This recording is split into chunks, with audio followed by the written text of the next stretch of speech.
Shalom, shalom, que la paix du Seigneur soit sur vous, que la paix du Seigneur soit dans ta maison, dans ton foyer et dans ton lieu de travail. Je crois qu'aujourd'hui nous sommes encore là et je suis certain que le Seigneur va intervenir d'une manière spectaculaire dans ta vie. Des choses vont transformer radicalement dans ta vie et je crois bien que c'est pour cela qu'aujourd'hui nous avons choisi un thème, le prisonnier spirituel. J'entends bien le prisonnier spirituel. Rapidement, nous allons partir dans le livre d'Ésaïe, chapitre 61, à partir du verset 1er. Écoutez bien. Il dit, l'Esprit du Seigneur, l'Éternel, est sur moi, car l'Éternel m'a oint pour porter des bonnes nouvelles aux malheureux. Il m'a envoyé pour guérir ceux qui ont le cœur brisé, pour proclamer aux captifs la liberté et aux prisonniers la délivrance.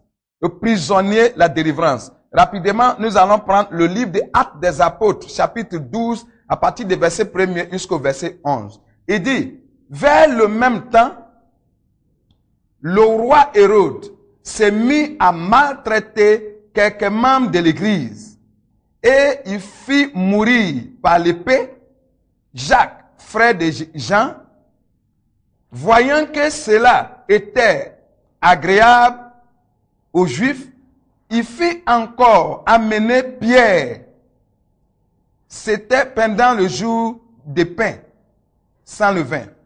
Après l'avoir saisi et jeté en prison, il le mit sans de garde de 4 escouades, de 4 soldats, chacune avec l'intention de la faire comparaître devant le peuple après la Pâque. Je crois que nous allons continuer. Mais écoutez bien, ici, on parle de prisonniers. On parle de prisonniers. Quand on parle de prisonniers, ça, un prisonnier, c'est quelqu'un qui est placé sur un mandat de dépôt. Un prisonnier, c'est quelqu'un qui est privé de sa liberté. Troisièmement, un prisonnier est quelqu'un qui est distingué par son habillement. Quatrièmement, un prisonnier est quelqu'un qui est gardé entre les 4 murs. Cinquièmement, un prisonnier, c'est quelqu'un qui est limité du territoire. Sixième, il ne peut pas manger à sa propre faim. Ça, c'est un prisonnier, quelqu'un qui est sur mandat de dépôt. Mais là, ici, je parle d'un prisonnier spirituel. Et qu'est-ce que je vais parler d'un prisonnier spirituel? Aujourd'hui, bien-aimés frères et sœurs, nous entendons que notre Dieu que nous adorons, est un roi. Notre Père est roi des rois. Vous comprenez? Le roi des rois. Que le roi des rois, on parle le président de la République. Comment un roi des rois, ses enfants vont commencer à souffrir. Les enfants vont commencer à souffrir. Le roi des rois. Donc, ici, voyons que un prisonnier spirituel, un chrétien qui s'est donné à Jésus, la première des choses, c'est que nous savons que l'épreuve fait partie de notre évolution.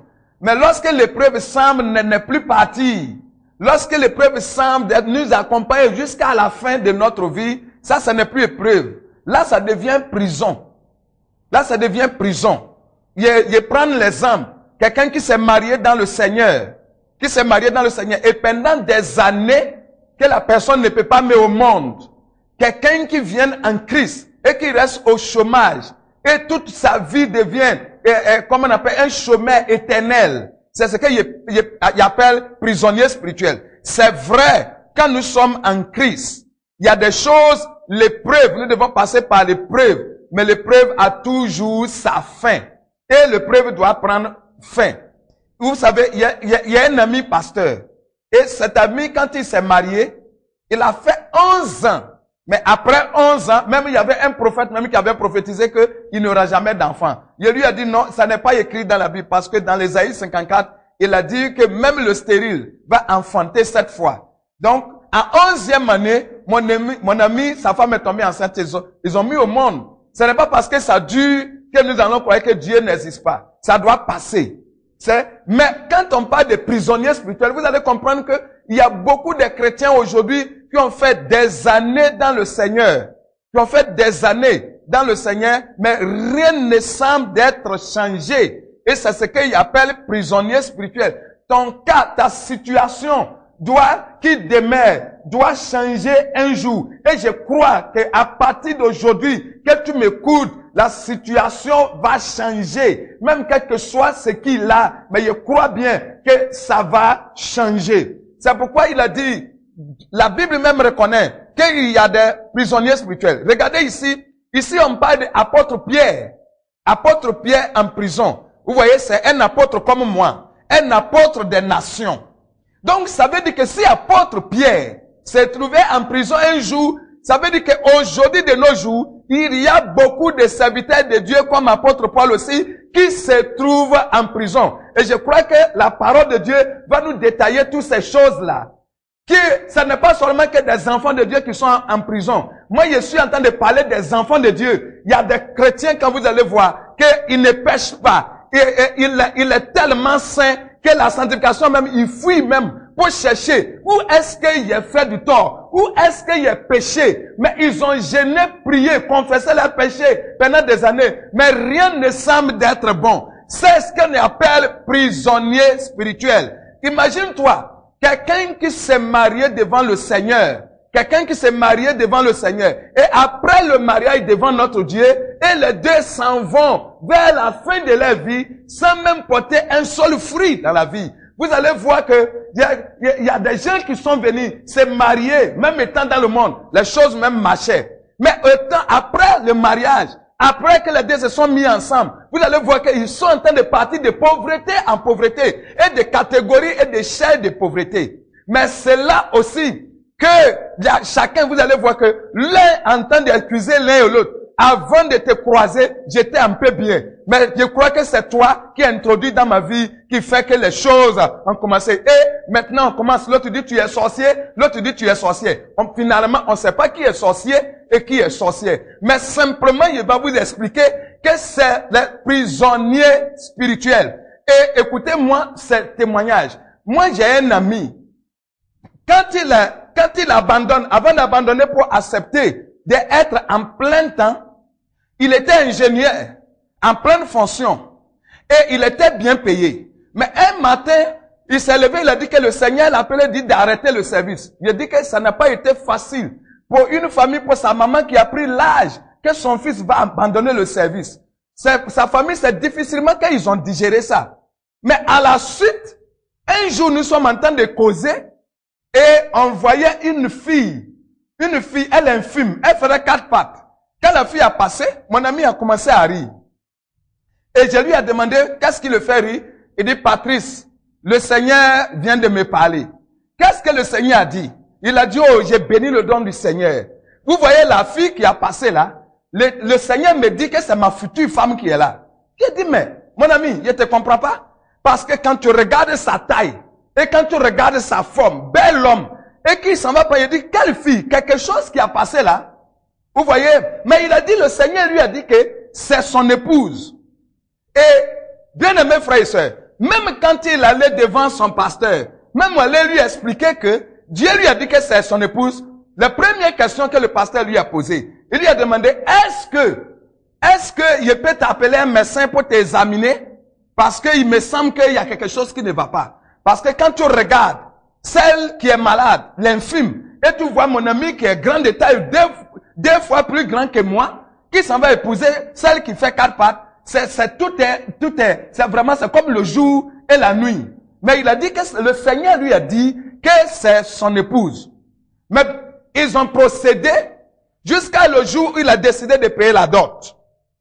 Le jour où il a décidé de payer la dot, je vous assure que le père de la fille a invité mon ami d'aller devant les pasteurs à l'église au bureau. Et quand ils sont arrivés devant le pasteur, il a dit à son pasteur, pasteur, voici l'homme qui veut épouser ma fille. Le pasteur, étonnement, il a regardé mon ami de haut en bas, et le père de la fille a demandé, est-ce que tu as l'argent dans ta poche? Il dit oui. Fais sortir un billet. Il a fait sortir un billet de 10 000. Il dit, remets dans ma main.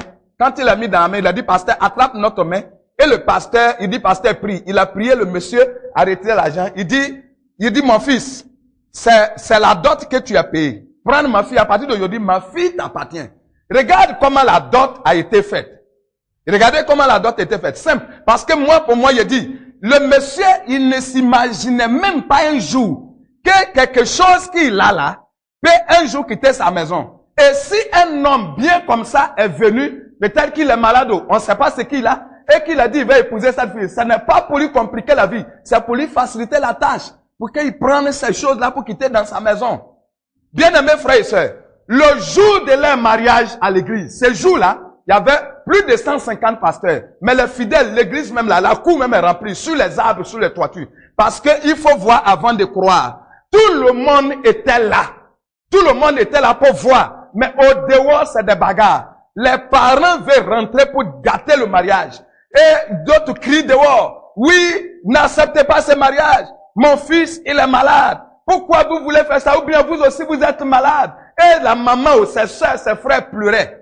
Mais ils ont procédé jusqu'à ils ont changé l'alliance. Ils ont changé les vœux et l'alliance. Et le pasteur a demandé à tous les pasteurs qui sont venus de les entourer pour les accueillir dans la prière parce qu'ils disaient quoi? Il y a certaines personnes quand ils se marient, après le mariage, il y a des blocages. Il y a des choses qui ne se passent pas. Soit ils sont bloqués d'enfanter. Moi-même, je me suis dit, mais celle-là va faire quoi comment pour enfanter? Mais quand le pasteur a demandé et que tout le monde vienne pour imposer main, plus de 150 pasteurs entourés, quand ils ont commencé la prière, invoqué la prière, bien aimé pour la gloire du Seigneur, pour la première fois, cette femme-là s'est levée sur les deux pieds. Alléluia! Cette femme-là s'est levée sur les deux pieds. Et c'était une belle femme. Les pieds qui étaient minces comme ça, le Seigneur a redressé les pieds des belles jambes. Et tu vois les cheveux derrière. Et quand on a donné le micro pour que cette femme-là donne le discours, oh, mais tout le monde avec les larmes aux yeux. Le mariage qui a été prévu pour 2 heures, ce mariage a duré 3 jours et 3 nuits. Tout le monde ne voulait, personne ne voulait quitter le lieu. Mais je me pose la question, pourquoi toi tu n'étais pas infirme? Pourquoi toi tu n'étais pas malade? Et tu es venu te marier à la présence de Dieu, devant l'autel. Et on a l'habitude, nous les serviteurs de Dieu, c'est que Dieu a uni, que l'homme ne sépare pas. Est-ce que nous sommes venus se marier devant Dieu? Bien portant. Et puis après, on devient infirme. Voilà quelqu'un qui s'est marié infirme. Et s'est marié devant l'église, devant Dieu. Et maintenant, il est guéri, il a été guéri. Mais toi, tu es venu te marier bien portant et maintenant tu deviens malade. Pourquoi? Voici la raison que je vais vous expliquer, très brève. Écoute-moi très bien. En Afrique ici, nous avons les coutumes, les différentes coutumes. Et surtout en Côte d'Ivoire ou Afrique l'Ouest, la dot nous pose trop de problèmes. On va énumérer des choses qu'il faut payer pour la dot. Mais avec tout ce que nous allons énumérer, on va ajouter des liqueurs. Il faut payer schnapp ou bien whisky ou bien je sais pas quoi, ou c'est koutoukou qui est accompagné. Maintenant, quand vous allez vous réunir à l'endroit, Jésus a dit, je viens dans ce monde et le prince de ce monde n'a rien à moi. Le prince de ce monde, vous voyez, ça veut dire que le monde appartient à un prince. Et c'est le diable. Et c'est le Satan. Mais Jésus a dit, il n'a rien à moi. Parce que, écoute, chaque territoire est gouverné par un démon. Chaque territoire est gouverné par un esprit. Le jour de votre dot, ce jour-là, où on entend des versets boissons, parce que si on se réunit au nom de Jésus, on proclame le nom de Jésus, et en ce moment-là, les démons ne peuvent pas opérer, ils n'ont plus de pouvoir en ces lieux. Mais si c'est pour faire des libations, si c'est pour invoquer les ancêtres, et quand on verse boisson, qu'on dit que nos ancêtres viennent boire, que le Dieu vienne voir. Vous voyez, dans mon côté, ethnie, Agni ou Apollo, voilà ce qu'on dit. On appelle le Dieu Nyamien Kwame. Ça veut dire que Dieu est né samedi. Et on appelle Asia Yaba. Ça veut dire que la terre est née vendredi. Donc, quand on l'invoque, de venir boire. Et regarde l'homme que Dieu a créé. Lui, il boit dans le verre. Et il verse le reste à terre. Dieu, le créateur, de venir boire à terre. Vous croyez que c'est Dieu que nous adorons qui vient boire ce jour-là de ta dot, là où on a versé boisson. Si le démon qu'on a versé boisson est un démon infime, vous serez infime. Si ce démon-là est un démon malade, vous serez malade tout le long de votre mariage. Si ce démon-là est un démon pauvre, vous serez pauvre tout au long de votre mariage. Si ce démon est un démon mendiant, vous allez vous mendier. Et c'est pour cela que beaucoup entendent de souffrir. C'est le jour de votre mariage que vous étiez emprisonné, puisque vous êtes allé confier à un démon, à un esprit. Voilà après là maintenant qu'on va à l'église pour arrêter devant le révérend pasteur, l'apôtre, et sans le discernement, nous venons pour bénir ces mariages et on ajoute pour dire que Dieu, c'est que Dieu a uni. Mais laissez-moi vous dire, notre Dieu que nous adorons, il est le Dieu qui respecte l'alliance. C'est un Dieu qui respecte les engagements. Vous avez d'abord tissé l'alliance par la dot avec ce démon territorial qu'il ne sait pas son nom. Maintenant, vous venez à l'église. Laissez-moi vous dire qu'il y a beaucoup de mariages que pendant que vous êtes réunis à l'église, Dieu était hors du temple. Dieu était hors de votre portée. C'est les hommes qui sont réunis là. Et c'est devenu maintenant les lois humaines. Dieu n'était pas là. Puisque vous avez déjà tissé l'alliance par la dot. Oh, ces démons, vous avez confié ce mariage. N'engage pas Dieu dans ce mariage. Et vous direz que Dieu a uni. Qu'est-ce qui prouve que Dieu a uni? C'est les hommes qui ont uni. C'est les hommes qui ont uni. Si c'est Dieu qui avait uni, pendant que vous étiez malade, vous allez arriver devant lui, vous allez vous bien porter. C'est pour cela qu'il vous a donné ce témoignage. Écoute-moi très bien. Donc, ce jour-là, vous allez voir que dans Ésaïe 54, il a dit, il n'y a pas de stérile dans ma maison. Mais pourquoi vous êtes stérile? Jusqu'à que vous êtes en train de vieillir. Laissez-moi vous donner encore un autre témoignage d'un serviteur de Dieu. Quand il dit, apôtre Paul se retrouvait en prison, il y a beaucoup de serviteurs de Dieu qui se trouvent en prison. Un homme de Dieu qui se mariait. Et les parents ont lui interpellé que cette femme-là, il ne peut pas l'épouser parce que son défunt père avait épousé une sœur de cette dernière. Donc, ce n'est pas bon. Il a dit, mon père était païen. Mon père était païen. Que moi, je m'en fous de mon père. On a dit, non, c'est pas bon. Il dit, lui, c'est ça. On a demandé à la femme de refuser. La femme dit, c'est lui qu'il aime. Il y a un vieux qui s'est levé. Il dit, vous avez la Bible à main. C'est pourquoi vous voulez nous tromper? Mariez-vous. Mais regardez mon pied. Le jour que vous allez voir mon pied enceinte, votre femme aussi va tomber enceinte. Le pasteur dit, je m'en fous au nom de Jésus. Ce n'est pas que je m'en fous au nom de Jésus. Bien-aimés frères et sœurs, aujourd'hui, je vous parle. Le pasteur, son foyer a duré plus de 26 ans. Il n'y a pas d'enfant. Mais le plus grave est que si ce pasteur-là bénit ton mariage, sache que tu n'auras pas d'enfant. À moins que tu sors pour aller voir un autre homme de Dieu ailleurs, pour prier pour toi, pour te délivrer avant de faire enfant. Vous voyez qu'il y a beaucoup de prisonniers. Et aujourd'hui, il y a des serviteurs de Dieu. Lorsque tu investis dans leur vie, tu vas pauvre. Tu viens pour sécher. D'où est-ce qu'ils viennent? Est-ce que lui-même il est en prison comme Pierre était en prison? La Bible dit que quand Pierre était en prison, il y a eu des prières. L'église ne cessait de prier. Oui, on sait que Pierre était en prison. L'église ne cessait de prier pour intercéder. Et c'est la prière de l'église qui a fait que l'ange a apparu dans le prison. Écoutez-moi. On dit lorsque Pierre était en prison, il était lié entre deux chaînes. Ses mains étaient liées. Dans un sens spirituel, quand tu es lié par les mains spirituelles, ça veut dire que c'est la malédiction de ton père qui est en train de te fatiguer. C'est la malédiction de ton père qui t'est lié. C'est à cause de cela que tu ne vas pas loin. Lorsque tu es lié avec les pieds, ça veut dire que c'est la malédiction de ta mère qui est en train de te fatiguer. Ça, c'est côté maternel. Il y a côté paternel qui est la main. Donc, quand vous rêvez, que vous voyez que quelqu'un est lié par les mains, ou bien on a mis minote, ça veut dire que les liens de ses pères qui est en train de le fatiguer, si c'est les pieds, ça c'est les liens maternels. Alléluia.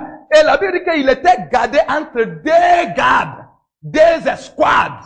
Qu'est-ce que ça veut dire? Lorsque tu es sous mandat de dépôt du diable, lorsque tu es sous les liens, soit de ta mère ou ton père, cela veut dire que il y a des démons qui gardaient Pierre. Peut-être que ces deux démons-là, ils sont en train de le surveiller pour ne jamais avoir enfant. Ou soit de le surveiller pour ne jamais avoir de l'argent. À chaque fois que vous êtes sur une malédiction, ces démons, on te confie un démon, un esprit qui te surveille. Bien-aimés frères et sœurs, aujourd'hui, je crois bien que nous allons aller très en profondeur.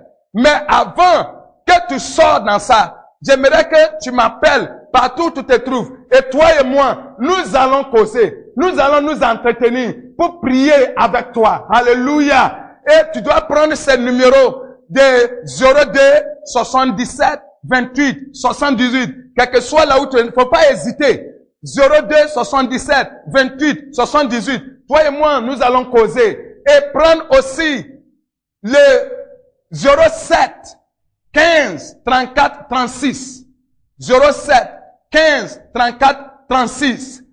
Et si tu es à Yopougon ou bien tu es à Abidjan, vous pouvez me trouver à Yopougon. Nouveau bureau Sodeci. En allant au sapeur-pompier. Tu prends le premier pont, vous demandez le nouveau bureau Sodeci. En allant au sapeur-pompier. Je crois que toi et moi, ça n'a rien à voir avec mon église. Ça n'a rien à voir avec quoi que ce soit. Vous demandez ma famille. Nous avons souffert de cette prisonnier spirituel.